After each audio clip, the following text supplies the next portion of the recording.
deverá demitir primeiramente os aposentados.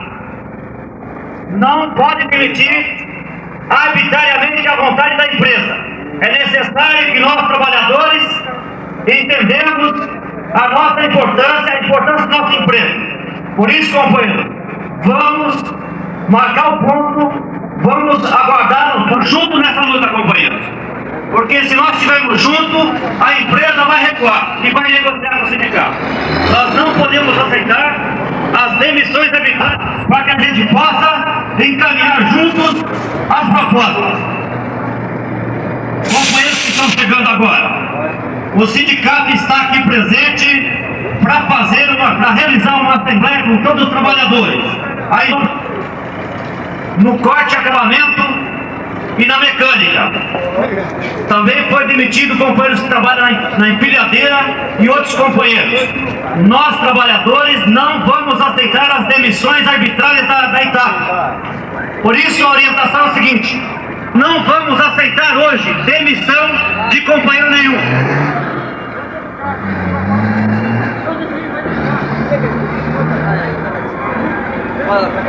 Nós não vamos aceitar demissão, companheiros. Por isso, marcar o ponto e aguardar no pátio. Essa é a orientação do sindicato. Nós vamos fazer uma assembleia conjunta com o pessoal, que todos os companheiros entrem, marquem o ponto e aguardem aqui no pátio. Nós estaremos realizando uma assembleia com todos os trabalhadores da ETAP.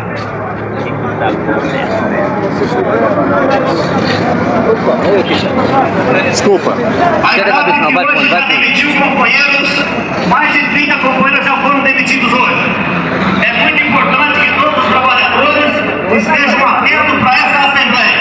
É uma assembleia de todos os trabalhadores, no período das 22 e no período da...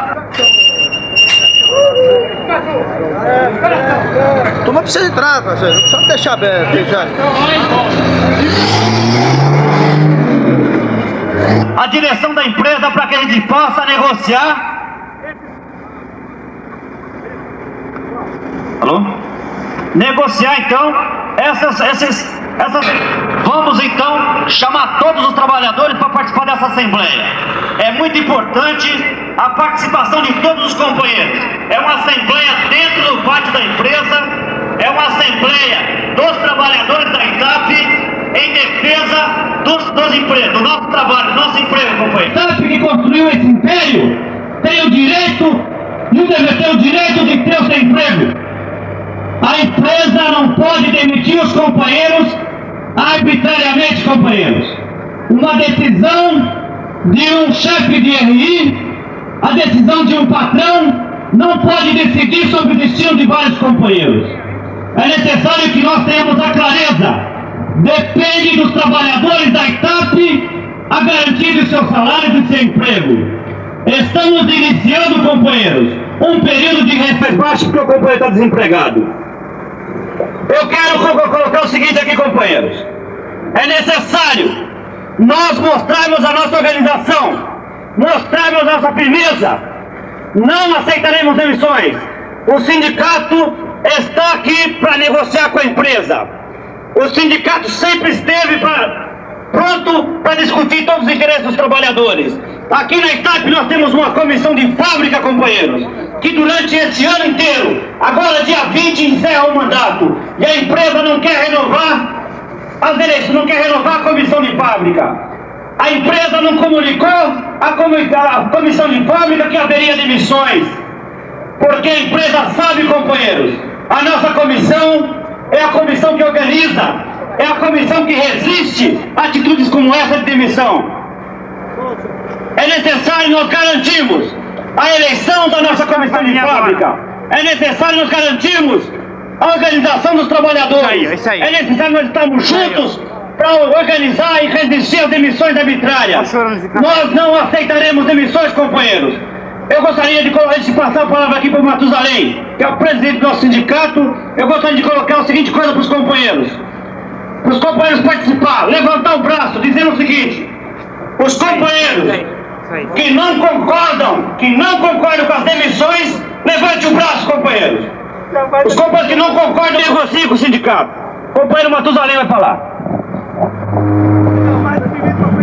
Companheiros, vejam bem, a empresa ITAP, que até 2 anos atrás se fazia passar a enganar por boazinha, mas com a atuação do sindicato, mostrando seus cambalachos, os seus abusos, com insalubridade, com tanta coisa, ela mudou de trato. Uma política da divisão dentro da fábrica, a mesma coisa, da mesma maneira que ele dá um tapinha nas costas do trabalhador da máquina, ele demite outros por justa causa.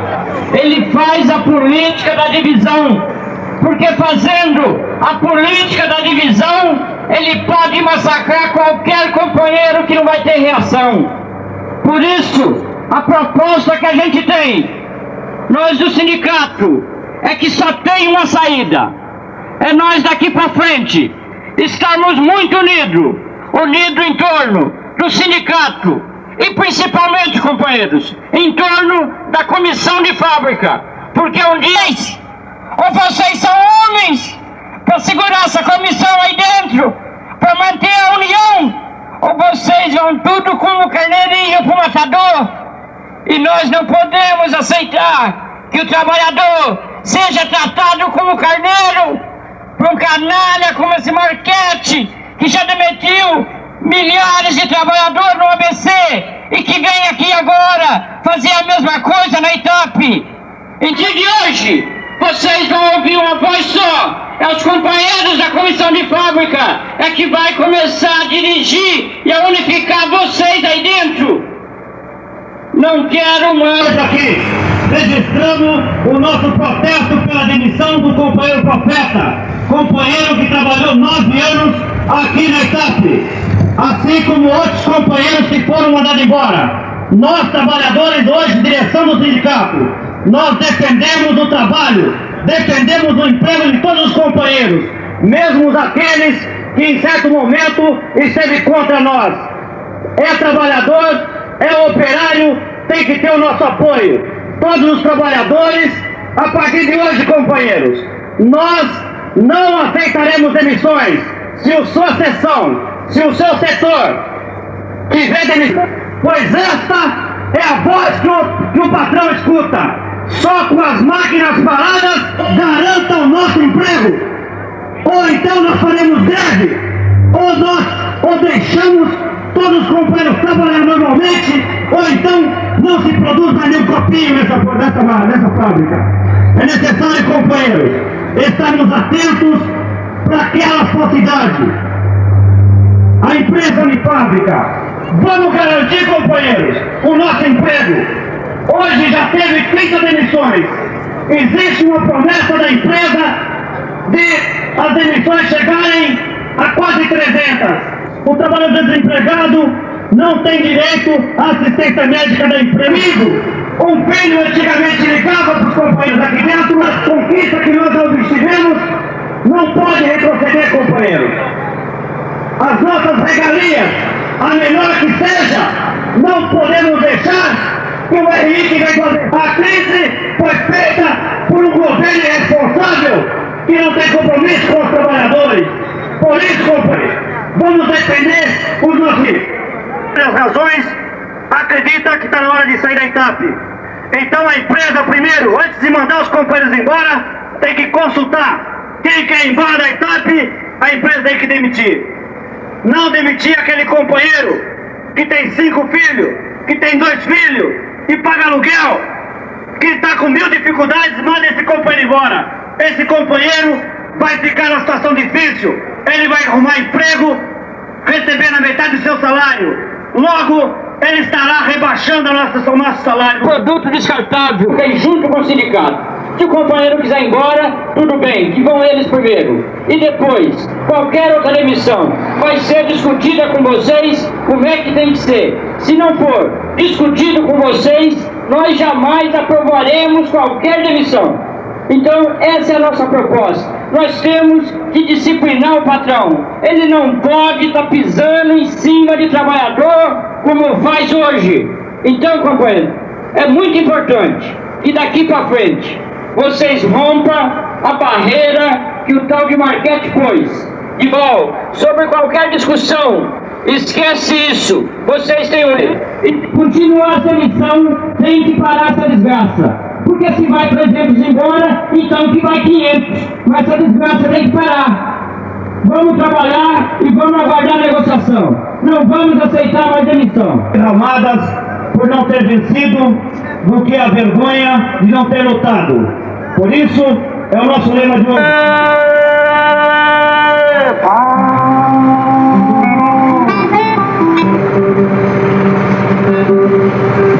Cipó acabou, tá subindo na grama. Chegou a hora do dinheiro balançar. Sinto o cheiro do grama de seus amores de sono na morrer do celular. E se não quer plantar, triste cima sobrinho. Desse menino que eu nem gosto de falar. Depois de tanto sofrimento, seu destino virou tambor e se desacabou.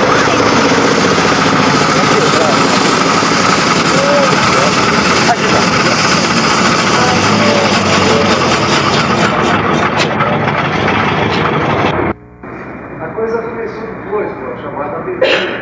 Repetiu-se, de certa forma, no Brasil, aquilo que já havia acontecido com os países europeus, a Itália.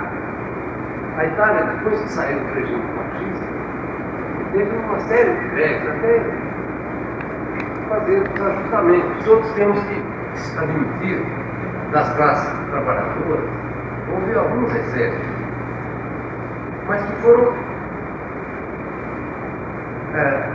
aceitos pela própria justiça como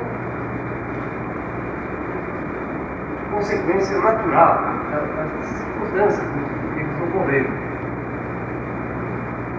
Algumas greves absolutamente injustas, mas muitas delas, embora julgadas ilegais, o próprio tribunal considerou legítimas. Examinar-se as reivindicações. Se não é idônea, se o movimento, se o ato da categoria não é idôneo, não encontra base legal, por que examinar as pretensões? No entanto, o tribunal tem feito isso. Mas dentro de limitações, ele não pode. Nós podemos tangenciar, podemos dar uma interpretação liberal à lei, mas nós não podemos julgar contra a lei. Até o momento em que justifica-se uma decisão sob o aspecto humano, até político de política judiciária, de política social, não política, justifica-se, inclusive. E o tribunal tem feito isso. Eu não trouxe aqui uma estatística, mas posso afirmar. Acredito que nenhuma das categorias abstraído do resultado iniciou esse direito. Agora, o julgamento cabe ao órgão julgador. E aqui, o Tribunal da Segunda Região, que é o maior tribunal trabalhista do Brasil, tem 44 juízes, que se dividem em 8 turmas. As turmas julgam matéria, os recursos vindos das juntas. E tem 4 grupos, cada 2 turmas se juntam num grupo. Os grupos julgam matéria de competência originária. Então, os dissídios coletivos, todos os processos de competência originária são julgados pelos grupos de turma. São 4 grupos. É muito natural que haja divergência entre um e outro. É natural isso. Então, as eventuais decisões, as eventuais disparidades no julgamento se devem a exatamente o processo. O ato de julgar é muito subjetivo. Cada um julga de acordo com as suas convicções. Então é possível que um grupo tenha julgado de um jeito e outro de forma diferente. Casos semelhantes. Mas é natural isso. Pois não. A primeira, com relação à própria questão do Estado, na questão da escolha dos ministros do TST, se ele vai assistir, né? Vai continuar. Porque é o seguinte, a gente tem notado, se a gente fizer um histórico do PSD, a gente vai notar o seguinte: durante o período de maior fechamento, né, durante o período que nós chamamos da ditadura aberta no Brasil, os ministros classistas, os ministros do PSD, embora tivesse o período político, nosso fechamento, os ministros do PSD, me parece que do ponto de vista do que os trabalhadores pleiteiam, era o que a gente pode chamar de menos reacionários do que os ministros que são hoje. Esse balanço nós fizemos numa ocasião porque os ministros daquela ocasião, eles vinham de uma época anterior a 64. E os ministros que estão hoje no tribunal, eles foram na sua maior parte, eles subiram ao PST após 64. Então é só ver as súmulas, que tem a súmula da gestante, por exemplo, né? A súmula da solidariedade. Quer dizer, então... Fundo de garantia. O fundo de garantia dos ministros. Bem, nós estamos tentando.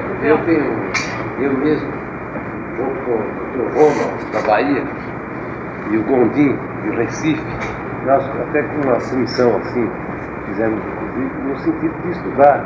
Tanto é que no dia 2 de setembro, eu já marquei com o Gondim, com o Ronald, nós vamos ficar um dia inteiro examinando, ou se for necessário mais, aquilo que nos interessa. E, entre outras propostas que nós já fizemos e entregamos aos deputados, eles apresentaram emendas. O Tito Costa, por exemplo, apresentou várias emendas. É a questão do acesso ao TST. Ou mantém a representação paritária, então aí não se poderia modificar muito, porque ainda é o sistema mais adequado, são indicações das confederações, porque nas juntas quem indica são os sindicatos, os vogais de junta, a lista tríplice é o sindicato. Nos tribunais regionais são as federações, e no Tribunal Superior as confederações. Bem, nós não mexemos nessa parte, mas com relação ao acesso de juízes togados, nós propusemos uma emenda, aliás eu tenho uma cópia. Uma parte são juízes de carreira mesmo, e uma parte são os chamados do quinto constitucional, membros do Ministério Público e da Advocacia. A nossa proposta, e nós vamos insistir nela, é que para ser juiz do Tribunal Superior do Trabalho, da classe Ministério Público ou a classe advogado, tem que ser juiz de regional, como ocorre no Tribunal de Alçada e no Tribunal de Justiça. É uma proposta nossa que nós esperamos até, é muito razoável, inclusive essa pelo menos temos até a esperança de que ela vingue. Mas com relação à nomeação, assim, o comportamento dos tribunais, de um modo geral, a mesma coisa acontece com o Supremo. O Supremo, de antes, o Supremo depois, o Tribunal Federal de Recursos é na mesma situação. Como as nomeações seguem critérios políticos, eu dou um exemplo. Hoje, o Tribunal, durante muito tempo, com a lei orgânica, não foi possível a convocação de juiz. Então, quando um juiz do tribunal se afastasse por qualquer motivo, ele não podia ser substituído. A lei orgânica da magistratura foi modificada. E é possível convocar juiz de junta para ocupar aquela cadeira. No momento, nós temos 12 juízes de junta convocados aqui no tribunal. Isso representa uma vantagem, corresponde a uma velha reivindicação nossa, porque o grande atraso em que o tribunal ficou deveu-se a isso. Quer dizer, o juiz sai por motivo de doença, férias, qualquer motivo, e não podia ser substituído. Então eu, em janeiro deste ano, em dezembro, ainda não estava em vigor a lei, teve dos 40 juízes que recebem processos semanalmente, eu distribuí para 19. 21 juízes estavam ausentes. Criava dificuldade. Agora, com essa possibilidade de convocação, já melhorou. Nós convocamos os juízes de junta. Agora, por exemplo, a partir do dia 4, 2 juízes do tribunal vão se afastar para compor a banca examinadora do concurso para juiz substituto. Já vão ser convocados 2 juízes de junta. Então, isso permite uma vazão maior do processo. Nós chegamos a ficar com 35 mil processos acumulados aqui. Em razão deste fato, não é o juiz, não é a justiça que é morosa. As juntas não são demoradas. As nossas juntas são muito rápidas.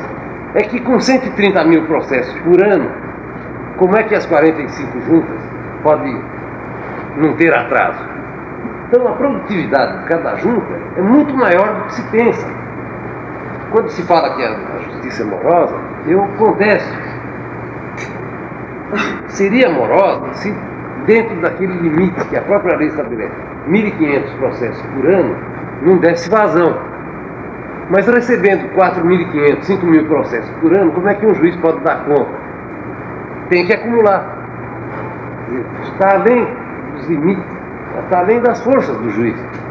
Então eu não aceito essa acusação de que a justiça é demorada. Não, ela não tem condições de funcionamento, mas isso nós temos pleiteado. Nós estamos pleiteando novas juntas, nós estamos pleiteando, eu estou tentando melhorar as instalações com a aquisição de um outro prédio. Estou tentando fazer, mas não tenho conseguido, dada uma situação difícil. De sorte que o status quo do capital, isto é, se não se socializar os meios de produção, todas as instituições judiciário, executivo e legislativo trabalham em função da permanência do capital. Mas a gente vai dizer em termos de estratégia, de embate, né? Quer dizer, como fazer, né, para acontecer que o trabalhador tenha os seus direitos satisfeitos, garantidos, porque a gente sabe, está cansado de saber que na justiça, né, na junta, a questão é a benesse total. O trabalhador no dissídio, realmente o trabalhador perde, porque aí começa o critério de interesse do capital. Então, a Fiesp já avisa assim, olha, essa greve vai ser declarada ilegal, quer dizer, um absurdo. Quer dizer, ela se adianta até o tribunal, tamanha, né, o poder do que o capital exerce em relação ao trabalhador, e nós sabemos que todas as instituições querem mais acomodar o trabalhador dentro do status quo do capital, e com uma benesse outra e tal, mas tudo isso é ilusão, quer dizer, atacando efeito, não atacando causa, né, como funcionam as instituições. Eu compreendi muito bem o senhor, no seu jeito de falar, que são estratégias para combater isso. Isso é sabido, já que o maior advogado constitucionalista aí, Dick Lenin, né, já previa tudo isso, falando sobre a questão constitucional que o colega está falando lá, né? Quer dizer, tudo é trabalhar em efeito. Vamos trabalhar em causas, né? Quer dizer, qual seria a estratégia adotada, por exemplo, para o tribunal, onde, por exemplo, o sindicato pudesse trabalhar? Por exemplo, o tribunal está amarrado, tá certo? Mas tem proposta. está limitado.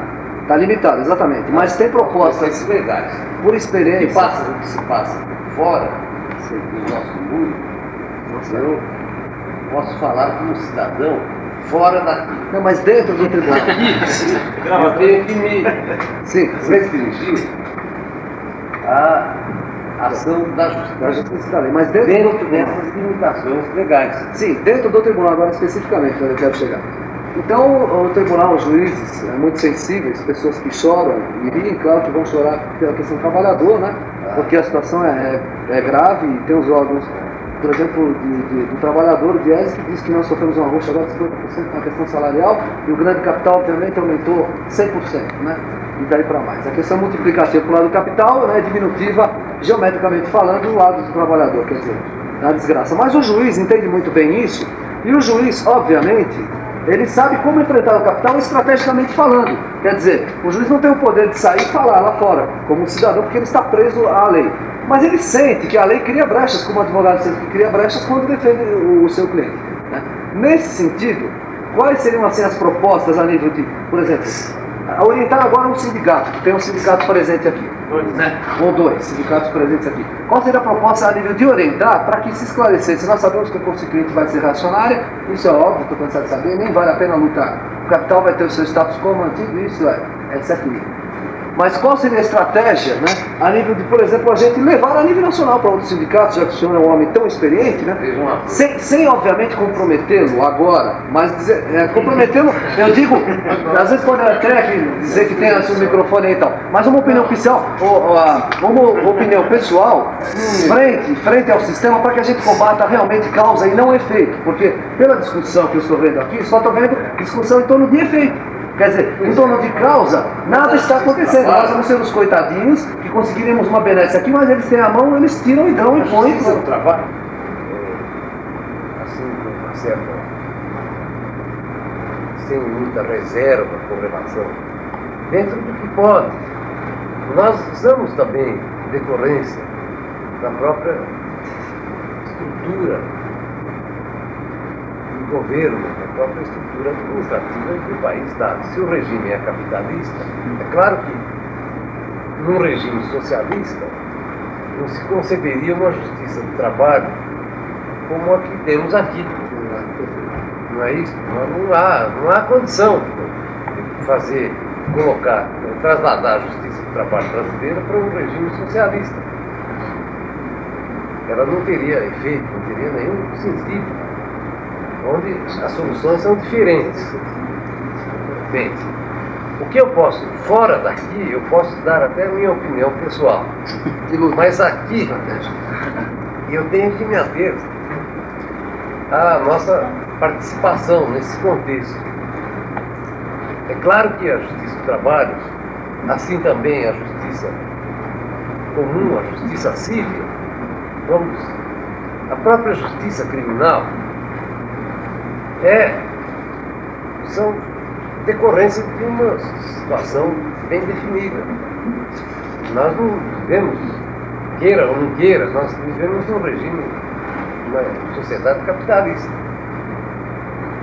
Por hora, não sei o que vai acontecer depois. Não sei se os patrões lá de cima mandam, né? Nós tivemos, há pouco tempo eu estava falando, lembrando o caso, por exemplo, de um cidadão que fez um assalto ao trem pagador, mataram 2 sujeitos, o cara que o principal dos acusados ali fugiu, veio para o Brasil e viveu como um rei aqui. Depois os familiares, aqueles que foram presos lá na Inglaterra, cumpriram 20 anos de pena e tal, os familiares, eles mesmo raptaram e entregaram na Jamaica, que é uma colônia inglesa, né? E o Brasil fez absoluta questão de trazer de volta e deixar o cidadão em liberdade. Ele aparece nas páginas sociais, né? Esse caso na mesma época, um estudante brasileiro foi preso em Portugal porque emitiu opiniões contrárias ao regime e o Brasil não se importou. As nossas autoridades não se importaram. Então ele ficou preso. Não aconteceu esse fato. Além de outras, cada dia a gente, se quiser desfilar, tem uma infinidade. A pressão que eles têm em cima do tribunal. Eu perguntaria, no tribunal, qual seria o mecanismo existente? Esse tipo de pressão, onde você pode pleitear. Agora, nós não podemos responder pelo que as pessoas falam aí fora. Mas esse tipo de pressão nunca existiu. Aqui, nunca. Eu estou aqui há 15 anos. Já participo da direção do tribunal há 3 anos. Jamais alguém, sob qualquer pretexto, procurou qualquer juiz aqui e pediu que insinuou, jamais, isso eu afirmo, de modo algum. Não é essa pressão, a pressão que existe. Essa é uma pressão que não é possível da gente. Doutor Professor, o senhor disse que a justiça de trabalho não é causa, é efeito. Sim, eu acrescento que ela é efeito na medida que julga, mas ela é causa. Na medida que você dá uma interpretação mais avançada para a própria lei. Certo? Não, a justiça veja bem, trabalho. eu pergunto isso pela seguinte razão. Eu perguntaria da mesma forma do Sérgio, só que de outra forma. Eu perguntaria hoje, no TRT, até que ponto o juiz, o próprio pensamento do TRT, acho interessante o trabalho que os sindicatos desenvolvem em prol da consciência do trabalhador, dos seus direitos, na relação empregador-empregado. Olha, eu respondo por mim, mas acredito que grande parte dos meus colegas aqui tenha o mesmo pensamento. O que nós achamos em matéria da ação sindical é que está se falando, por exemplo, agora, é muito oportuno isso, está se falando na pluralidade sindical, na aplicação da Convenção 87, pela qual, aliás, as classes trabalhadoras pugnaram durante anos. Não foram as classes patronais que pediram a aplicação da Convenção 87. Foram exatamente os sindicatos de trabalhadores. Eu não acho benéfico,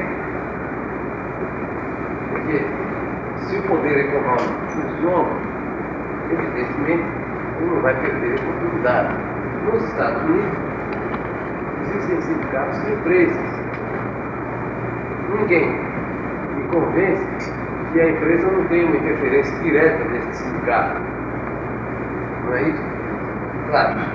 Não está se falando da pluralidade sindical. Isto é, por exemplo, agora, o que aconteceu na sua região? A diretoria, uma determinada diretoria é derrotada na eleição. Então ela compõe um outro sindicato e disputa. Então ficam dois sindicatos na mesma base concorrendo. Dentro de uma sociedade melhor preparada, talvez absorva bem isso. Mas entre nós aqui é impossível essa experiência. Até durante o regime de restrições, durante os 20 anos, houve arroxo, houve tudo isso, ninguém nega, né? Os próprios ex-integrantes da equipe anterior falam isso, né? Mas depois que essas greves todas começaram a ocorrer, já nota-se uma certa maleabilidade do empregador. Ele se recusava. Eu me lembro, as primeiras greves que eu instruí, e eu fiz quase todas, eu instruí 1000 greves, mais de 1000. Eu fazia instrução. A gente notava no começo um certo endurecimento do empregador. Não, nós queremos julgar a ilegalidade e tal, porque a lei era ilegal mesmo, não atendeu às exigências da lei, era ilegal. As formalidades, tinha que fazer assembleia, notificar o empregador, aquele negócio que a lei 4.330 diz. Depois, aos poucos, nós fomos notando que as classes patronais também sentiram isso. E hoje já há um pouco mais de diálogo. É que não se pode, de uma feita, num país assim, durante tantos anos, mudar de uma hora para outra. Também quero registrar que houve greves que o próprio tribunal considerou até abusivas, sem nenhuma razão de ser. Porque quando se usa indevidamente um recurso, ele acaba sendo desvirtuado. O próprio direito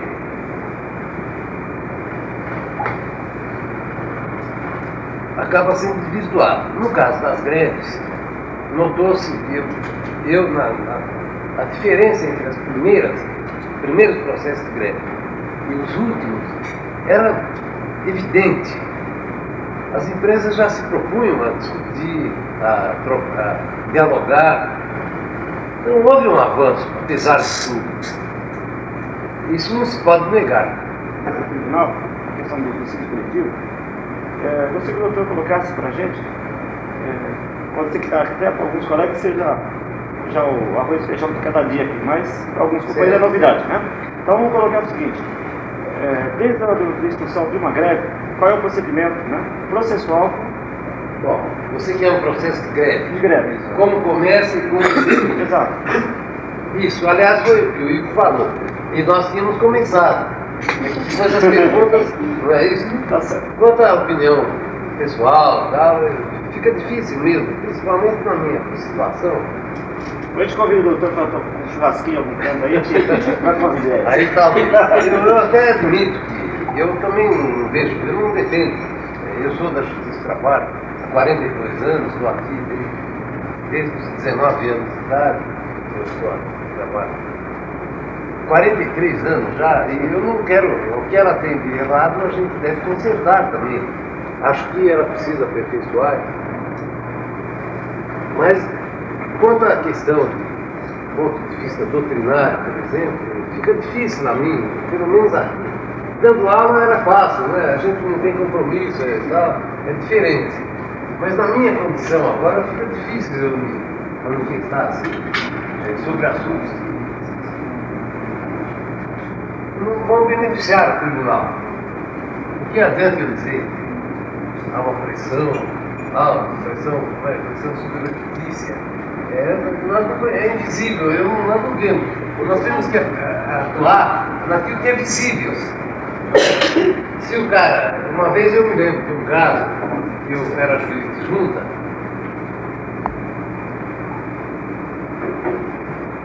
e o reclamante estava louco na vida, ganhou estourado. Assim que ele ganhou, logo depois veio uma petição lá do desistência, o advogado veio, insistiu, queria que eu homologasse na hora, o que é isso? Então depois, algum tempo eu soube que ele foi ameaçado de morte. Isso não tem nada de... Formalmente eu tinha que homologar aquela desistência. Então, a justiça não pode descer a esse detalhe. Aquilo que é do seu conhecimento, ela atua, se for provocada, porque a justiça só age por provocação. Nós não podemos, de ofício, eu não posso instaurar nenhum processo de ofício, a não ser processo de greve. Mas nenhum outro. Então a justiça só age quando as partes reclamam esta ação. E ela tem que se limitar às alegações das partes. Se alguém pede 10, eu não posso dar 11, pois mesmo que no decorrer da instrução do processo, verifique que ele pediu a menos. É evidente isso. Mas com relação ao dissídio coletivo, assim como a greve, e o processo de greve, é um processo de dissídio coletivo. Ele está disciplinado, a parte geral, na própria CLT. E que há especial no regimento interno do processo de greve, principalmente o rito processual da greve, que a lei é omissa, porque o regimento interno dos tribunais pode suprir omissões da lei. Então, naquilo em que a lei for omissa, é lícito ao tribunal sanar esta omissão no seu artigo 872 da CLT, uma ação de cumprimento, que realmente tem aquela tramitação. Eu concordo que a situação pode criar uma situação até injusta. Mas não cabe ao judiciário fazer, nós não podemos revogar a lei. Nós temos que aplicar a lei que está em vigor. É claro que há necessidade, porque quando houve a mudança para o novo governo, chamado Nova República, lembro bem todos, a primeira, se esperava, hoje nem se fala mais, mas falava-se o entulho autoritário, né? Toda aquela legislação que constituiu o chamado entulho, mas não é entulho não, continua em vigor. Até agora não há entulho nenhum. Estão fazendo uso do entulho. Houve o ministro do Trabalho, que é advogado trabalhista de empregados, anunciou como entre as primeiras medidas a regulamentação do direito de greve. Não foi isso? E ele cumpriu a sua parte, ele fez o que tinha que fazer. Não sei se o projeto era bom ou não, mas ele foi uma das primeiras preocupações. Agora, se essa chamada legislação autoritária ainda não foi revogada, não foi modificada, não sei a quem cabe a crítica, mas o fato é que nós estamos diante de uma situação que o juiz não pode ignorar. Eu reconheço, eu admito que, havendo descumprimento de uma norma coletiva, o interessado, a parte prejudicada, deveria ter a seu dispor meios mais eficientes. A mecânica dos reajustes resta muito pouco. A própria justiça muitas vezes não tem condições, ela não pode deixar de cumprir a lei, sob pena de incidir até em crime de responsabilidade. O que ela precisa é que a lei seja atualizada, que se modifique. Então, esta hipótese é uma. Quando os empregadores deixam de cumprir o dissídio, o recurso normal seria a ação de cumprimento, que é muito demorada. Por isso que tem ocorrido muitas greves. Eu concordo. O descumprimento de normas coletivas tem sido causa de muitas greves. Na medida em que homologa os acordos coletivos, o que já ocorre com relação à estabilidade da gestante e outras, como o senhor vê uma projeção para o futuro, a possibilidade de criação de outras, ou estabilidade, e mesmo outros direitos a serem assegurados e regulados por acordos coletivos? Veja bem, a justiça não tem. A estabilidade era negada. E aos poucos foi conseguindo uma maioria. Hoje é unânime até os juízes, representantes das classes econômicas aqui já votam pela estabilidade da gestante. É uma coisa que já está assentada. Mas isso decorreu de pedido da categoria. Mas nós não damos aquilo que não é objeto de postulação. Pensa usar o processo os autos e faz a proposta. Geralmente, como há uma certa rigidez na política salarial, e o juiz não pode puxar, não pode ignorar a lei, ele faz propostas dentro daquilo que a lei lhe permite fazer. Se o TRF impõe ao sindicato uma multa diária, também não é maioria. A grande maioria dos julgamentos nossos, quer a greve seja julgada legal ou ilegal, se restringe a uma simples declaração de legalidade ou ilegalidade, sem qualquer combinação. Pelo empregado, em grande parte é procedente. Nós temos órgãos aqui, a justiça, que a justiça do trabalho no dissídio individual funciona bem. Não funciona melhor porque o número de órgãos julgadores é pequeno. Osasco, quanto eu pessoalmente, eu que sou cidadão osasquense, lutei para a criação daquela segunda ajuda. Quantos anos nós ficamos? E somente um dia desse é que foi possível instalar a segunda ajuda. Coisa incrível. Assim mesmo, sem pessoal, com funcionários cedidos pela prefeitura, com a ajuda da própria prefeitura para o trabalho, as divisórias, uma coisa incrível. O governo criou juntas e não deu um tostão de verba para a instalação. Eu tenho 12 juntas por instalar. Enquanto tudo isso acontecia, em 45 dias o governo criou um outro tribunal, dividiu o estado de São Paulo de uma forma absurda, colocou Itanhaém em Campinas. O Vale do Paraíba está agregado a Campinas, coisa assim, coisa do Brasil.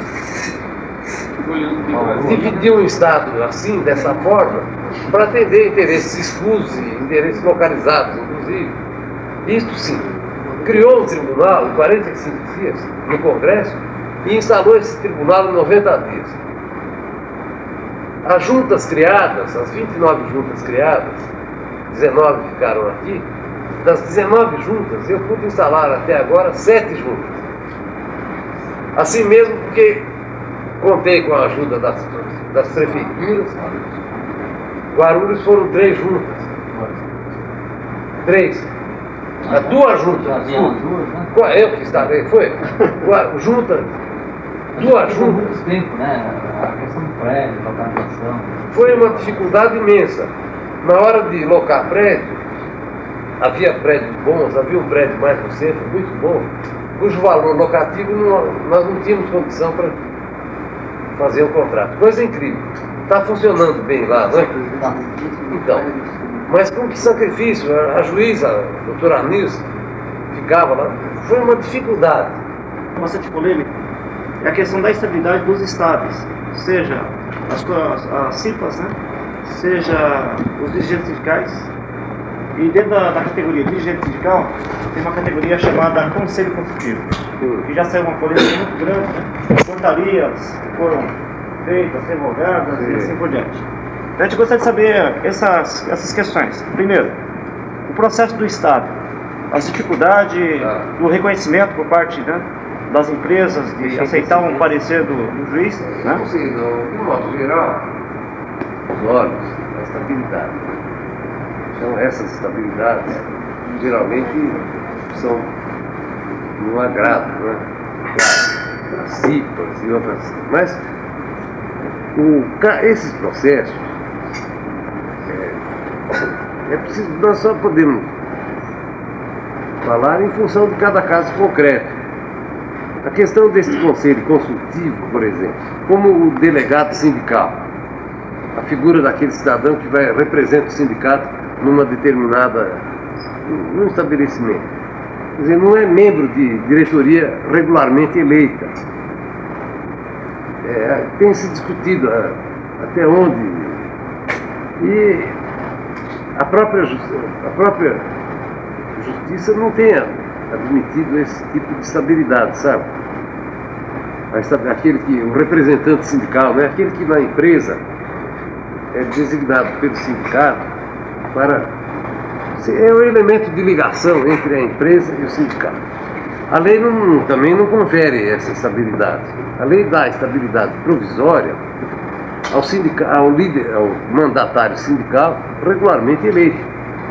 Aquele que faz parte da diretoria do sindicato. Perfeito. Mas tem um grande problema que hoje nós enfrentamos. Muito embora a legislação atribui estabilidade ao dirigente sindical mesmo, dentro daqueles 24 que são estabelecidos e tal, mesmo o presidente do sindicato não tem estabilidade, porque quando cabe à direção do sindicato determinar quem são afastados ou não. Isso a lei fala. Não, o que a lei estabelece, não é da lei, a lei não fala nada, são os dissídios coletivos que, os sindicatos pedem, sempre consta de uma cláusula do dissídio, que se libere o dirigente sindical para que ele possa exercer o mandato. É isso? A exceção é a liberação, certo? O normal... A exceção é a liberação. Exato. Só que, também nesse sentido que a exceção é a liberação, a lei não determinaria que os dirigentes sindicais permaneceriam no seu local de trabalho com garantia a sua função, e assim por diante. Mas tem por lei? Hoje, as empresas alegando que está remunerando o dirigente, o coloca para fora da empresa. Né? Tem essa dificuldade. Nós estamos, inclusive, com alguns processos de reintegração do pessoal.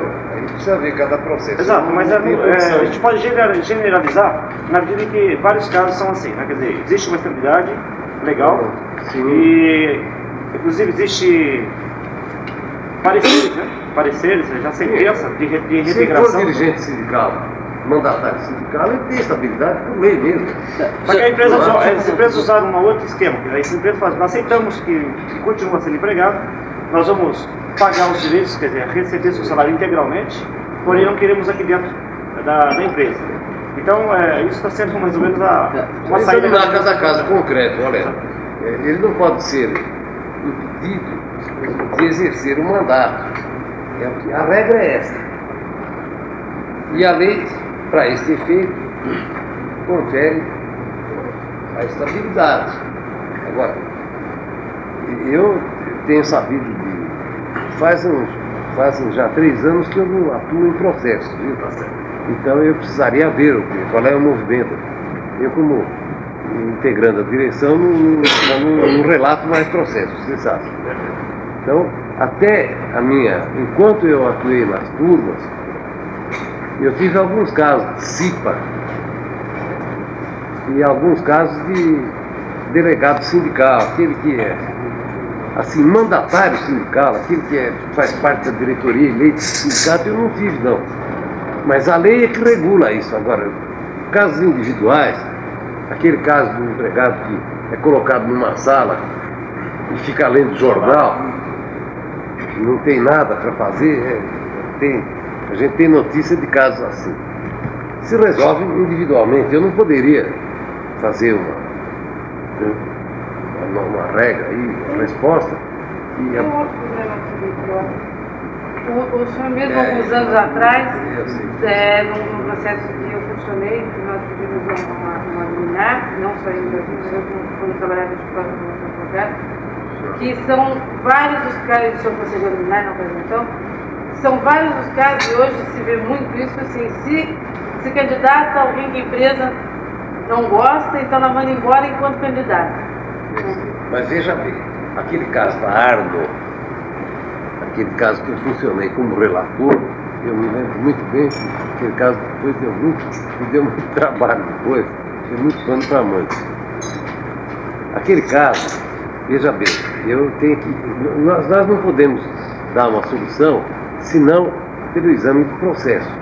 Naquele caso, havia uma convenção coletiva entre a categoria econômica e a categoria profissional, entre o sindicato de empregadores e o sindicato de empregados, onde, numa das cláusulas da convenção, dizia claramente que os integrantes da CIPA gozam de estabilidade. É isso? Lembra desse detalhe?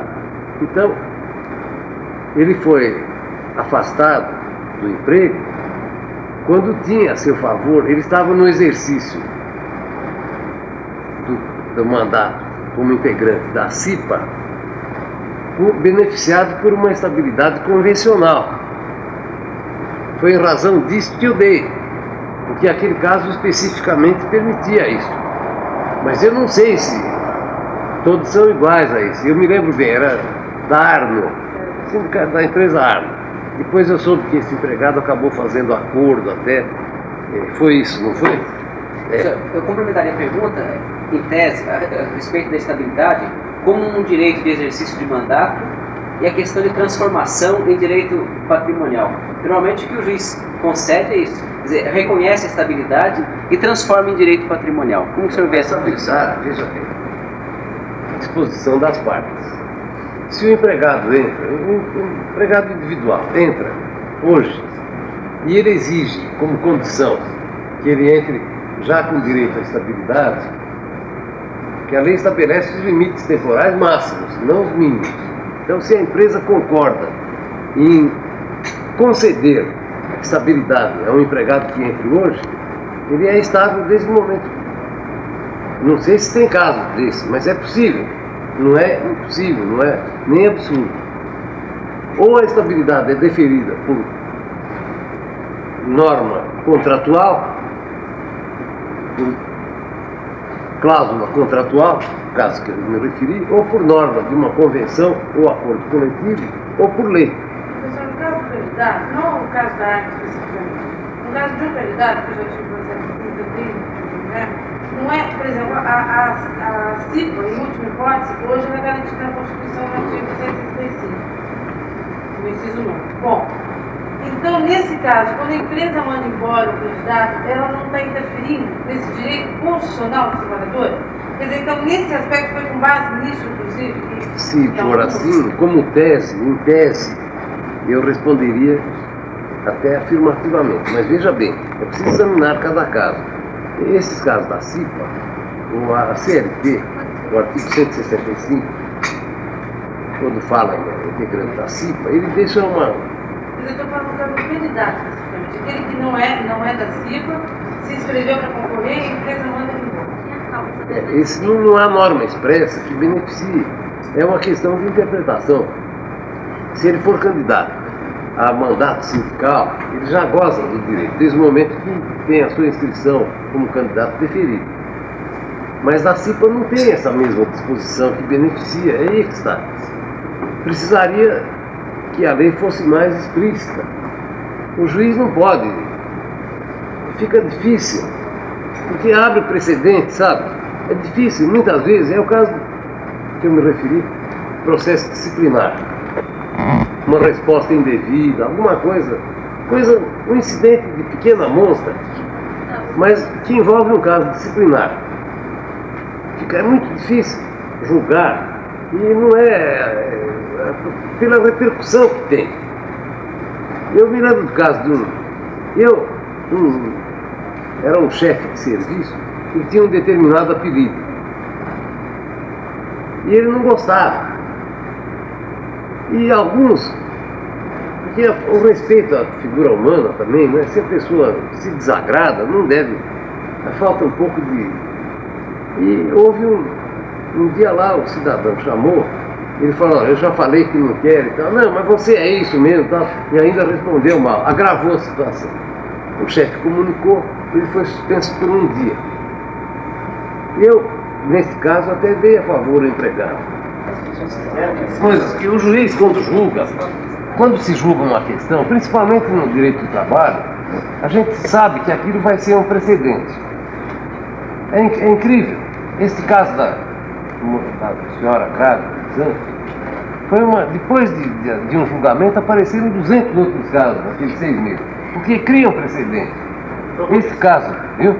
Então é difícil. A gente, quando está na arquibancada, critica muito as jogadas, né?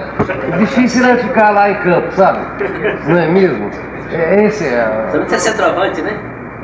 Eu vou fazer uma última pergunta para a gente ir embora é o seguinte. Uma outra questão que os trabalhadores estão enfrentando, em época de crise, aumenta essa questão, a questão da falência das empresas, né? Isso é outra, olha, é outro aspecto. É uma questão brava essa. Sim, essa é demais. Vê que o regime capitalista, a legislação do regime capitalista não é falha só no aspecto trabalhista, no próprio comercial, né? Essas questões de falência, ela é benevolente demais para falidos, não é isso? É difícil. Mesmo o juiz mão pesada tem dificuldade às vezes de pôr na cadeia um cidadão, um falido aí, é incrível. Ela procura, não é isso? Essas leis de mercado de capitais, então, são tão liberais para com a tal de lei do colarinho branco, que até agora não se sabe de alguém que tenha sido condenado, né? Ou se condenado, aquele Tiepo, né, por exemplo. O Tiepo está andando aí, pegou, depois de tudo, 1 ano de detenção com sursi, não foi isso? Uma coisa ridícula pelo vulto daquilo que praticou. Mas o seu trabalho, doutor, tem dificuldade, vamos supor, nas questões trabalhistas. Vamos supor que todos os trabalhadores da empresa, por motivo de falência, foram colocados na rua, às vezes até despedido um pouco antes, tal, perdeu a empresa. Eles entram com processo individual, né, na Justiça do Trabalho, tem que se acautelar que tem que se credenciar, o termo jurídico que se utiliza, para ter direito ao crédito. Apresentar o crédito trabalhista, se habilitar na falência, né? A sentença praticamente só podia ser óbvia de determinar o pagamento, e às vezes então a Justiça do Trabalho não consegue, essa sentença não tem eficácia. Na prática muitas vezes não tem, sabemos disso. E houve o caso de uma grande empresa aqui, que tinha empregados estáveis, um caso famosíssimo, chamado Paner do Brasil, é uma empresa famosa, que teve todo o seu patrimônio, entrou em concordado, depois falência, empregados por 20, 30 anos não receberam. Houve alguns casos até dolorosos, mas que acho que ocorrem em toda parte, sabe? É difícil. Exatamente, é um problema muito sério. Isso por causa da própria legislação comercial. Porque geralmente quando a empresa entra em falência, a maior parte do patrimônio dela, ela já deu fim. Então quando chega no crédito trabalhista, embora tenha todo o privilégio, deveria haver mais rigor. Trabalho acessível nesses casos da falência, ocorre prejuízo dos trabalhadores. Deveria haver mais rigor na apuração dos crimes familiares. Exatamente. Aí, eu vou pedir ao... Você vê o outro dia, aí nós fazemos a montagem do processo, posso até trazer processo aqui para ilustrar melhor. Então, nós agradecemos a sua atenção em nome dos colegas e espera contar mais vezes com a sua colaboração. Agora, nada de política e tal, aqui não pode. seja na atividade assistencial do sindicato, ter resultados organizativos onde a gente pudesse dar procura fazer um trabalho extenso, um trabalho não só de categoria dos plásticos, mas a gente procura fazer um trabalho que tenha repercussão. Se nós hoje temos alguns trabalhadores que estão na categoria dos plásticos, se a gente tiver um bom trabalho com esses companheiros, se amanhã eles saírem dos plásticos, eles vão entrar em outra categoria e vão dar continuidade nesse trabalho. Nós já temos alguns exemplos. Nós tivemos, nas eleições do Metalúrgico de São Paulo deste ano, vários companheiros dos plásticos que haviam passado por algum processo de luta com a gente, ou haviam feito alguns cursos de formação com a gente. E esses companheiros entraram, apoiaram, defenderam, brigaram junto com a chapa 3 da CUT. Eles organizaram as fábricas, tiveram uma participação muito grande e falaram assim: vamos escolher fulano ou beltrano, nós fazemos um grupo de estudo, vamos aqui discutir qual é a melhor forma de ter um bom serviço ao sindicato, qual é a melhor forma de nós estarmos contribuindo para esse projeto dar certo. Então, quais são, entre nós, quais são as pessoas mais, eu diria, mais qualificadas, mas que no momento se encontram em melhores condições, né, em níveis sindicais que eu citei no começo. Tá certo, pessoal? Esse é o objetivo, é o objetivo de criar um grupo de estudo, de aprofundar as questões trabalhistas. Bom, é mais ou menos essa aí a discussão que eu estaria apontando. O nosso esquema é o seguinte: hoje o Ivo vai fazer uma discussão com a gente aqui sobre um histórico, uma questão dessa parte. Mesmo a questão de processo de trabalho, até a gente que faz processo de trabalho, provavelmente tem algum artigo aí da questão de processo trabalhista que a gente nunca passou por ele, né? Então, e a CLT também é com muita coisa, às vezes é difícil da gente olhar. Então a gente fez aqui um apanhado de assuntos que interessam. Dessa pasta não é para hoje ou para amanhã, é para a gente ter até um ponto de referência, para a gente se encontrar outras vezes, para a gente fazer essas discussões, entende? Então o cara fala: pô, mas deu aquela pasta lá, não usamos nada da pasta. Então o objetivo dessa pasta não está só para servir para hoje ou para amanhã, né? Especificamente nessa questão. A gente tem as súmulas que interessam lá no final, em relação à matéria trabalhista, do TST, do Tribunal Federal de Recursos e do Supremo Tribunal Federal. E no finalzinho das duas últimas folhas, até como ponto de referência, a gente colocou o acordo que está valendo hoje, na última folha, que é o acordo que vale hoje na categoria dos sindicatos plásticos de São Paulo, né? Até alguém já se interessar, olhando quais são as cláusulas, já aproveita, né? Vocês podem contar pontos.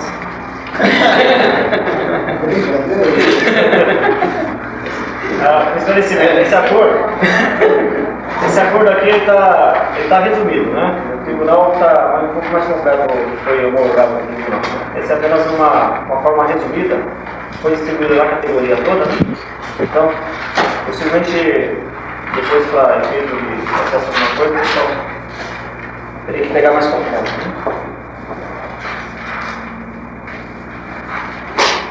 Como eu convidei para olhar, agora tem que deixar o pessoal olhar, não posso falar cheio. Pastinha depois que a gente vai provavelmente ter oportunidade de utilizar. Eu vou justificar primeiro o porquê que eu acabei até ajudando lá na organização da ida para o tribunal e hoje eu estou começando a falar. Não é porque eu seja aqui mais entendido, nem melhor que ninguém. Só pelas intervenções que eu vi algumas pessoas fazendo no tribunal, eu já senti que estão bem melhor preparadas que eu. Mas como o objetivo é formar um grupo de trabalho, acho que cada um vai ter a sua oportunidade de dar o seu recado e de dar a sua contribuição. Então hoje é o Laurindo, eu, o Geraldo especificamente, porque quem teve o contato, né? Nas próximas oportunidades, a gente pode até dividir o trabalho assim por diante. E eu queria explicar como que eu entrei nessa história desse grupo. O Laurindo, ele já explicou, ele foi colega da gente de classe, como mais uns 4 aqui, que são colegas de classe, e todos os outros foram colegas que vieram depois da gente na faculdade, mas que no movimento estudantil a gente já começou a advogar, a gente já começou na luta. E são colegas que, pelo menos ali na região de Osasco, na região oeste, a gente tem estado junto em comissões de direitos humanos da OAB, em luta em questão de terra, em plantões de greve e assim por diante. A gente tem já um pessoal que mais ou menos está trabalhando junto.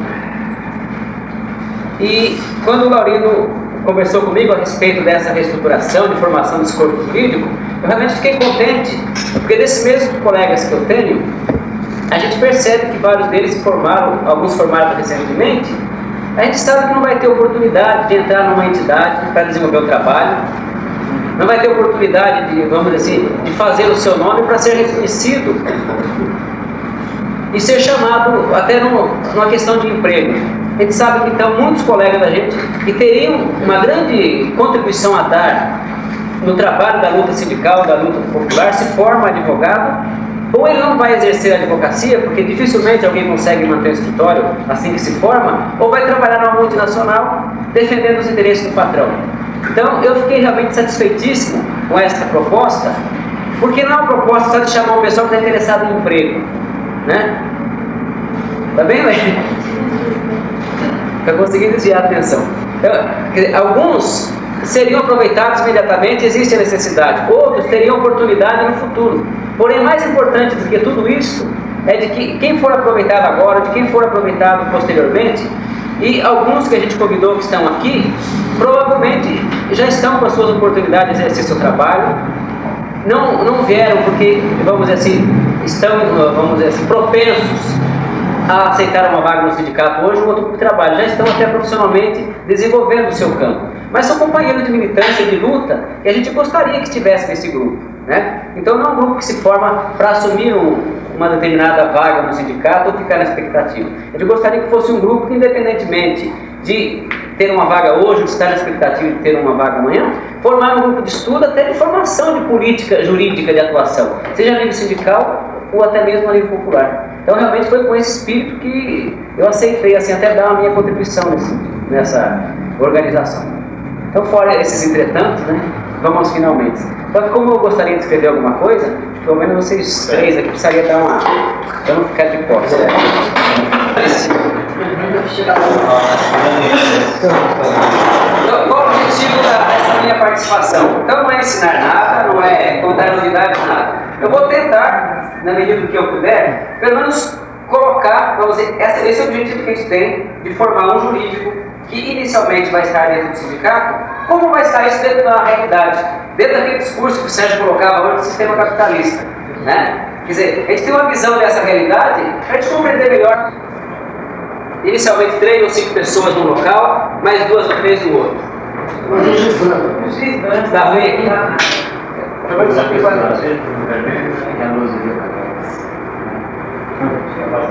E só tem gente colorida. Aquele espaço é espaço de esquerda, comunista, então só tem vermelho e amarelo. Essa cor melhora ou não? Piorou?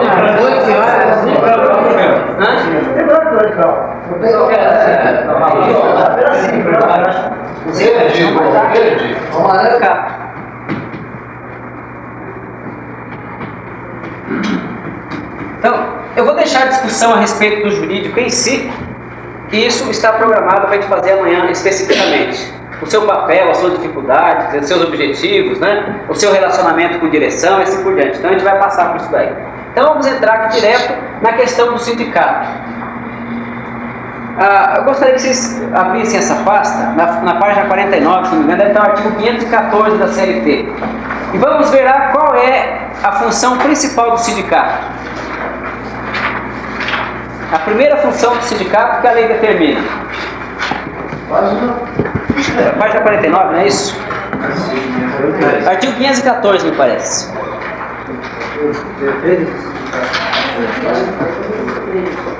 É 514?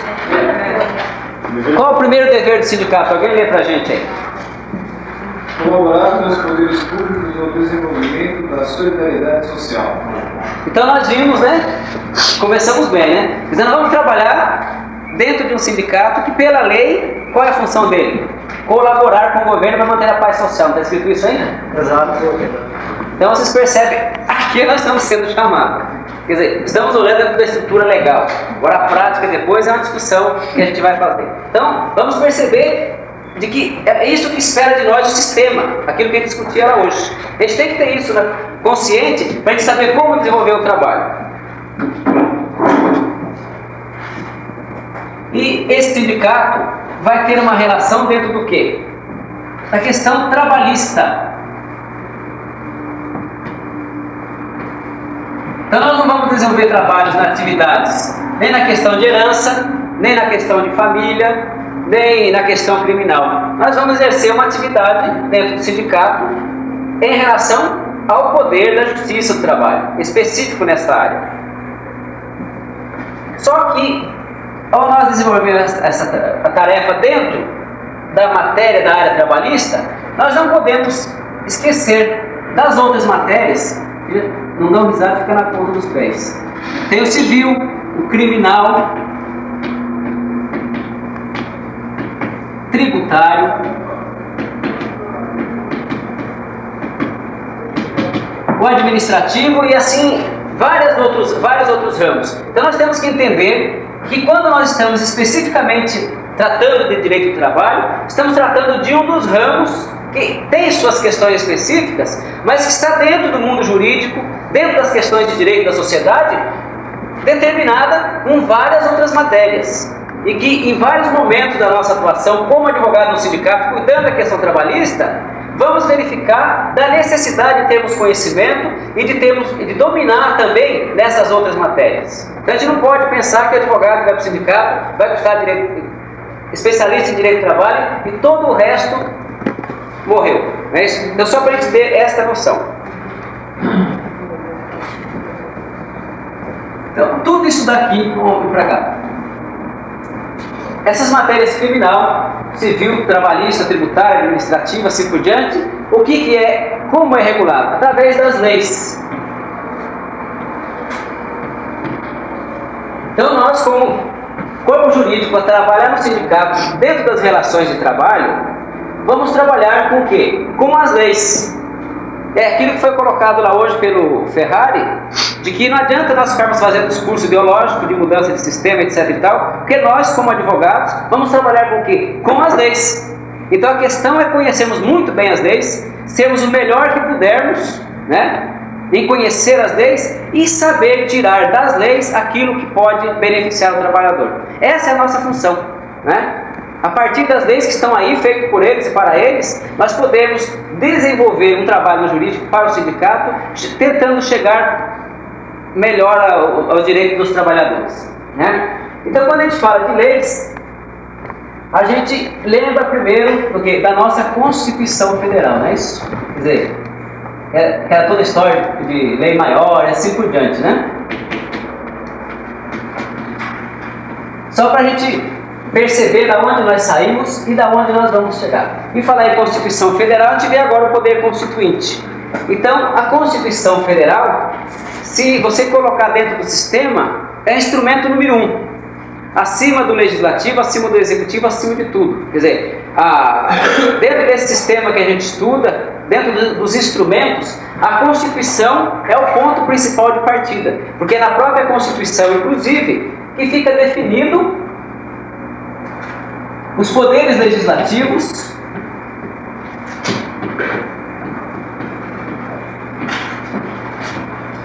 o executivo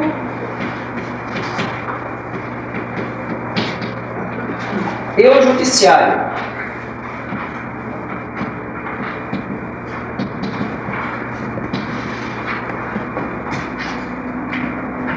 Então aqui estaria o sistema legal, jurídico que nós temos dentro dessa sociedade.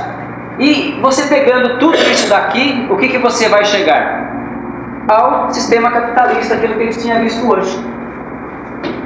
Quer dizer, aqui está o X da questão, de que nós temos que ter realidade, de que por mais que queiramos um sistema socialista, nós estamos num país capitalista e tudo que existe em termos estruturais e o que dá, vamos dizer, sustentação à estrutura é o sistema legal, do qual nós somos colaboradores do sistema legal, quer dizer, leva para o sistema capitalista. Então nós temos que ter isso em consciência e, por mais que nós discordamos, é com isso que nós temos que trabalhar, gente.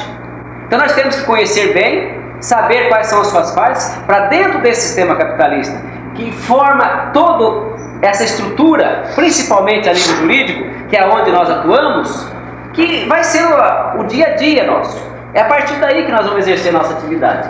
Quer dizer, não é novidade, não é segredo para ninguém isso daí, né? Então está só colocando para a gente ter em mente ao desenvolver antes de começar esse primeiro dia do nosso trabalho.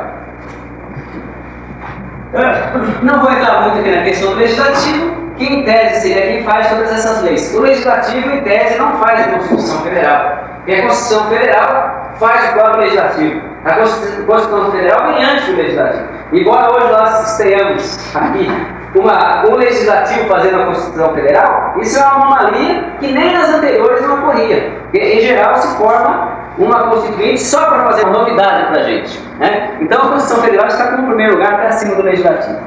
Mas vamos ver aqui, no Executivo, quais são os órgãos que nós trabalhamos no sindicato, temos uma atuação no sindicato, ou vamos ter, vamos trabalhar com quem? Então aqui temos Exército. Começamos bem, né?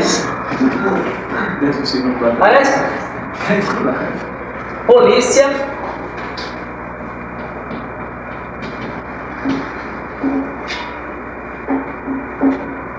Ministros. Aqui especificamente o Ministro da Justiça, né? E o do Trabalho, especialmente. E aqui o Ministério do Trabalho, ou assim naquela área que a gente vai atuar mais especificamente, aqui é a questão da DRT. Não é isso? Então essa visão que a gente deve ter, e de que ao a gente pensar em formação, nós temos que entrar para esse lado aqui também. Né? Aqui na questão dos ministros, que a gente fala do Ministro da Justiça, teria especificamente a Polícia Federal. Que a Polícia Federal é muito amigo de grevista, né? Só com quem a gente está sempre se envolvendo por aí. Então eu coloco isso daqui porque dentro desse nosso objetivo de formação, de estudo, acho que tem que ter uma preocupação de dar uma introdução por aqui também e tentar fazer uma discussão a respeito do nível jurídico, que eu acho que é uma das falhas mais gritantes atualmente, é de que nós não temos pessoas capacitadas a atuar pelo menos em alguns desses lugares de forma a avançar um pouco na luta. Então, essa é a questão que eu colocaria aqui da importância disso. Aqui na questão do judiciário, eu gostaria de conversar primeiro a respeito de alguns princípios sobre o qual se baseia o Poder Judiciário, né? Porque nós temos as leis que geram direitos aos trabalhadores. E os direitos não sendo respeitados, se busca o quê? Se busca o judiciário.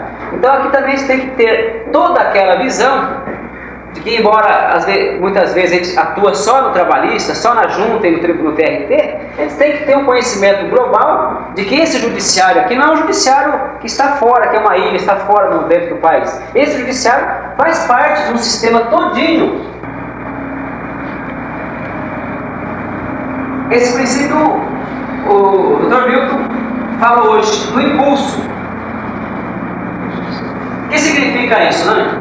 Que o judiciário, ele só age se ele for impulsionado, se ele for chamado, se for provocado. O que significa? Que se numa empresa ela não cumpre os seus direitos, não cumpre as suas obrigações em relação aos trabalhadores, e os trabalhadores ficarem quietos, o judiciário não está nem aí. Não é isso? Esse é o primeiro impulso, quer dizer, um dos princípios que ele tem que ter claro. Então, à medida que a gente esperar só que o trabalhador vá buscar o seu direito, vai ficando sempre um lucro do patrão. Principalmente se a gente colocar aqui a questão da prescrição, né? Exato. Que a cada 2 anos os empresários vão ficando ricos a custa dos direitos que os trabalhadores não reivindicam. Então, é uma das coisas, na atuação jurídica do sindicato, a gente tem que ter visão para, na medida do possível, fazer o sindicato impulsionar a justiça. Encontrar meios de evitar que os patrões pelo menos continuem ficando ricos às custas desses direitos. Outro princípio, individualismo.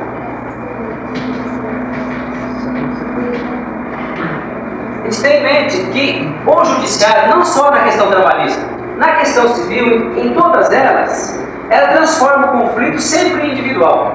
Se na empresa existem 300 pessoas trabalhando em condições insalubres, ao judiciário não interessa.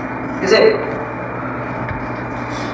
ao judiciário interessa o aspecto individual de cada um. Não vai contar se lá tem 300. Então vocês viram aquela... Eu fiquei até meio nervoso aquela hora que ele contou da urgência da greve, porque tem questão social. Quer dizer, é que estava ali na frente do tribunal, senão eu ia ter uma discussão até de perder a paciência com o Dr. Russo. Quer dizer, é nitidamente econômico, porque a greve não é um dissídio coletivo, é um dissídio individual. É um dissídio individual. De um lado tem o patrão e de outros empregados. Então não é dissídio coletivo, coisa nenhuma. Então o que faz com que seja urgente é a questão econômica, sem dúvida. Então na questão individual, nunca, quer dizer, então a gente sabe que no processo de trabalho especialmente, as reclamações são sempre individuais. Não existe reclamação coletiva, não é isso? É ou não é? Você pode haver uma reclamação com vários reclamantes, que se chama reclamação plurima, né? Mas a reclamação será sempre individual. Se 20 fizerem a reclamação, todos têm a mesma pretensão, todos têm o mesmo direito. Se um faltar, o direito dele cai fora, porque a reclamação é individual. E daí, se tiver 300 com direito e só um procurar, só aquele que vai ser beneficiado. O que significa que também, por ser individual, nós dois temos o mesmo direito. Eu vou buscar meu direito, ele não vai. Eu posso conseguir meu direito e não significa que pelo fato de eu ter a mesma pretensão, o mesmo direito, o direito vai ser reconhecido. Ele vai ter que buscar dentro da justiça e também fazer valer seu direito. Porque não interessa ao poder dominante que os conflitos sejam tratados de forma coletiva. Então, é princípio de se tratar os conflitos de forma individual. Outro princípio, que as partes são a igualdade processual. Então, colocando esses princípios aqui, e vale não só para o judiciário trabalhista, eles que atuam na questão de conflitos de terra, também nas questões processuais, os princípios são os mesmos. Da igualdade processual. Como que você pode colocar um cidadão que trabalha, por exemplo, na Volkswagen? Ele vai reclamar contra a Volkswagen. Você coloca os dois na mesma posição, então você diz que existe igualdade processual. Né? Diz que as partes são iguais perante o processo, é princípio. Então todas são tratadas da mesma forma. Quer dizer, então já é um princípio que parte do pressuposto errado de que todos são iguais, porque não são todos iguais. Você vê um trabalhador rural, o cara que é analfabeto, quer dizer, não tem conhecimento de nada, nem mesmo dos seus direitos. Se por acaso ele for à justiça, ele vai ser tratado igualmente um latifundiário, um Abdala, assim por diante, né? Então, vê a questão do princípio da igualdade, que às vezes a gente acha bonito, né? Quando escuta o juiz falar, não sei o que, as partes são iguais perante a lei, não sei o que. Outra coisa é o valor econômico.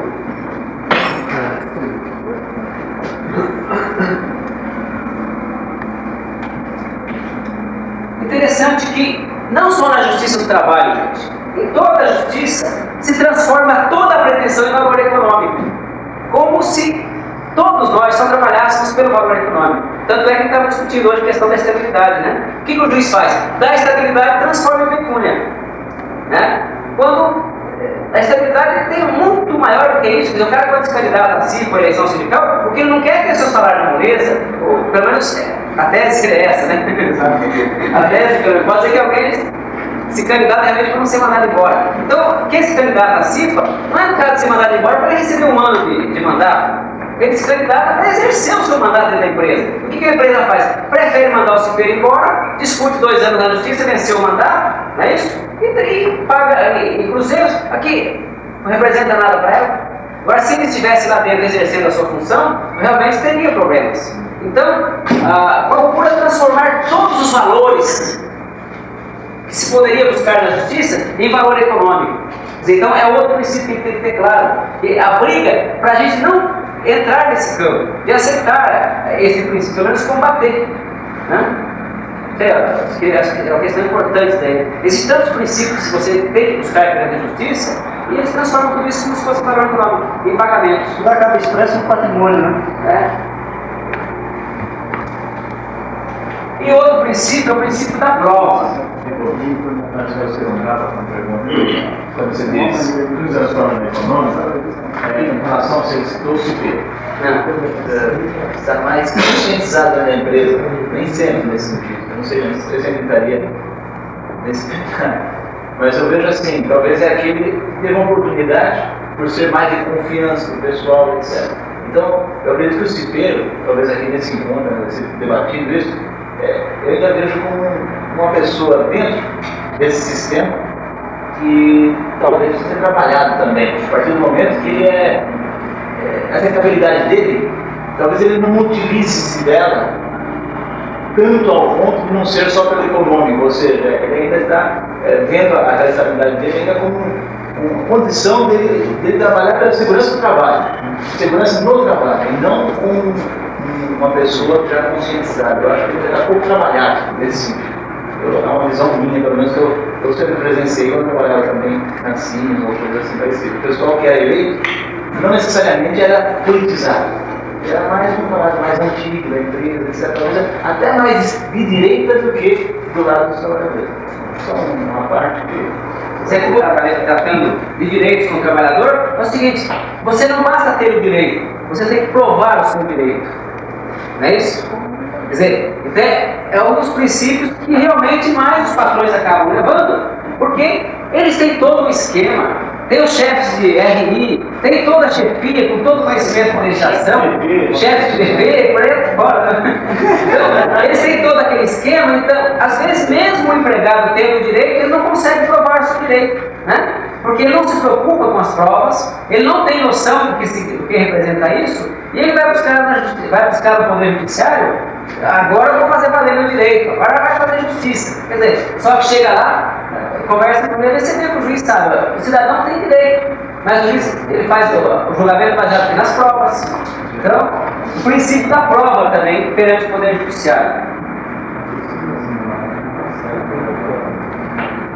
Então, aqui falando do Poder Judiciário, ele está falando do que? Da justiça do trabalho, né?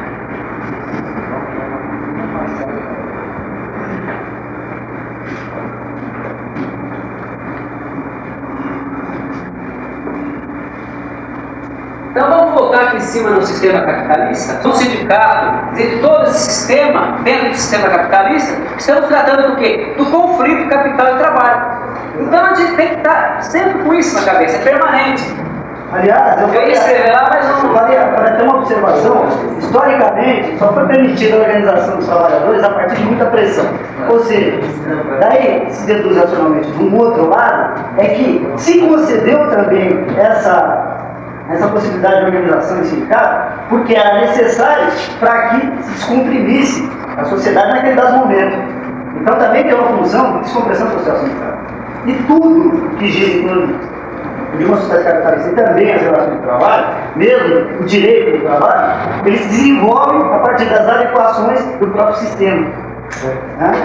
Então, gente, quando nós falamos de sindicato, nós vamos falar do quê? De um órgão criado por lei pelo sistema capitalista, dentro desse conflito capital e trabalho, com objetivos claros, né?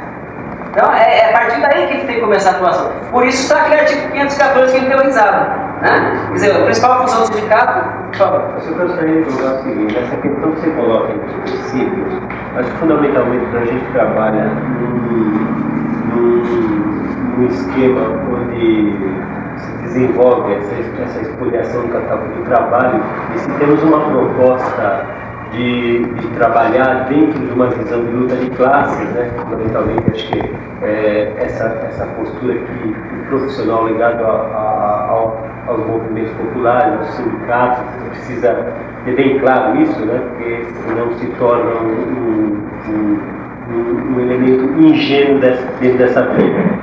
Eu acho que uma coisa que eu gostaria de lembrar dessa questão dos princípios é a própria questão do dogma que a burguesia cria com relação à neutralidade do juiz. É uma coisa que se a gente não sabe trabalhar... outro princípio também interessante, é a imparcialidade, né? Imparcialidade do juiz, aí, essa questão do juiz ser neutro. Vou colocar aqui, mas é um princípio interessante. O que a gente verifica aí, uma centena de trabalhos que se dizem ligados a movimentos e tudo mais, é essa questão do cara sempre trabalhar, também do advogado, trabalhar pelo legalismo. É óbvio que a gente precisa trabalhar, porque a gente está dentro dessa área de atuação, a gente precisa sempre acreditar e está levando proposta dentro do legalismo. Mas o que eu vejo hoje que complica um pouco o trabalho do profissional advogado em qualquer tipo de movimento que ele atue, não ter bem claro essa questão. E isso faz com que, às vezes, ele até em algum determinado momento insista para levar a questão para o campo legal. E a gente sabe que esse arsenal todo, né, esse mirabolante arsenal criado pela própria burguesia, ele faz, às vezes, a gente ter alguma ainda confiança nisso tudo, né? E a gente sabe que a gente vai para um confronto legalista, tem a figura do juiz e de todos os outros profissionais ligados, né? Desde um procurador, que necessariamente é o que atua na eleição sindical, um delegado regional do trabalho. Esse elemento, ele tem uma postura ideológica e isso está contra a gente. Necessariamente, o que se verifica hoje não posso generalizar, mas uma grande maioria é que acredita ainda muitas vezes nisso. Às vezes a gente pode ter, por exemplo, a solução com medidas paralelas que não necessariamente poderiam estar sendo levadas para a justiça, mas mesmo a gente tem tem um pouco deturpado esse conhecimento e acaba indo para a esfera jurídica quando às vezes não é a melhor solução e não cria outras. O que eu vejo, eu trabalho no sindicato há alguns anos, a gente mesmo, enquanto profissionais lá, a gente não cria muita, a gente não está tendo muita não é alternativa, a gente não está tendo muita criatividade para sair às vezes desse impasse. É o que eu tudo bem. Mas parece que o Valdir estava achando que estava entrando na discussão do juízo arbitral, né? Então eu estou falando para ele que na verdade seria outras formas de pressão, né?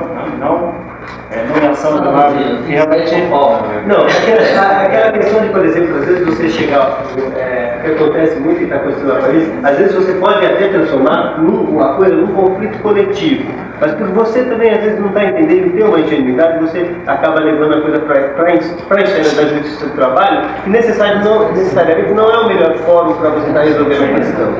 Viu, gente? Então, eu estou já terminando a minha parte e a gente teria até 5h30 para discutir isso aí. Então depois eu vou deixar aberto o espaço para que cada um queira retomar alguma coisa, acrescentar, para isso aqui fazer parte assim dessa iniciativa nossa, tá bom? Então, já estou terminando.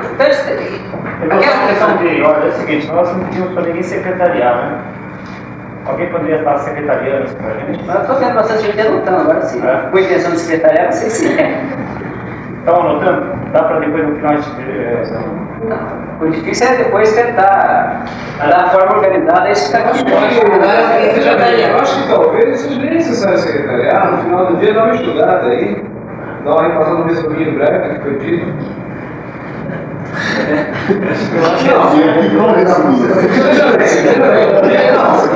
Eu explico porque